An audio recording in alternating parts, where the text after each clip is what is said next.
اليوم باش نحكي لكم حكايه ان شاء الله تسمعوها، خاطرش الحكايه هذه تنجم تمس اي طالب ولا طالبه في المبيتات الجامعيه في تونس. نحنا اليوم طالبات نسكنوا في حي الجامعي بالريجيا.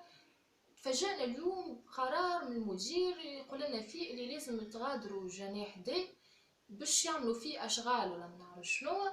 وقال لنا اللي لازم تاخذوا الجناح هذا اللي فيه اكثر من 100 فتاة باش تستأنف الأشغال في أجل أقصاه يوم الأحد. واحنا مانيش معارضين الأشغال هذيا، بالعكس هي في مصلحة الجميع، هي مصلحة عامة. لكن كحل جابيه المدير ما رضاش الفتيات اللي يسكنوا في الجناح دي. قال لنا اللي لازم تسكنوا باش نوزعكم على دي شامبر اخرين موجودين في الحي الجامعي. وقال لنا زاده اللي راهو لازم ترضوا بالواقع.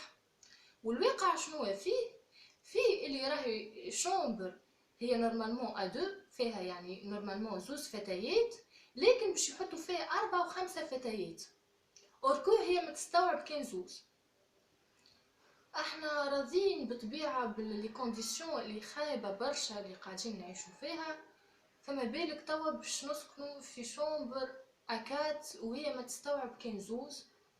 يعني المشكلة توا احنا وفي قادمين على ديزيكزامان، منجموش حتى نوفقوا بين قرايتنا وبين هالقرار اللي باش يصدر بالحق اللي راهو باش يمس برشا فتيات وباش يأثر لهم على الوضعية متاع الدراسة متاعهم.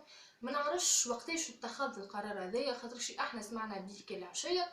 نورمالمون يعطينا على الاقل شهر ولا شهرين ويقول لنا من قبل اللي راهو هكا وهكا، ولا نورمالمون ما يحلش البلوك هذا من الاول العام وما يسكنش فيه بنات. ليه هو شنو جا يعمل؟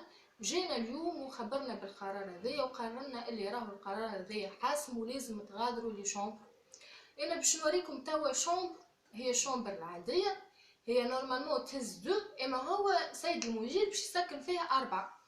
باش نوريكم شومبر الطالبات اللي بالحق اجيال المستقبل واللي هما نورمالمون باش يكونوا رافعين علم تونس.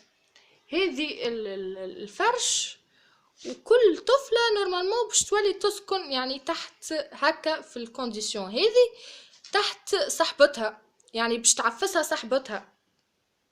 هذه البيت متر ونص على مترو، وهذه البيت اللي باش تسكن 4 بنات.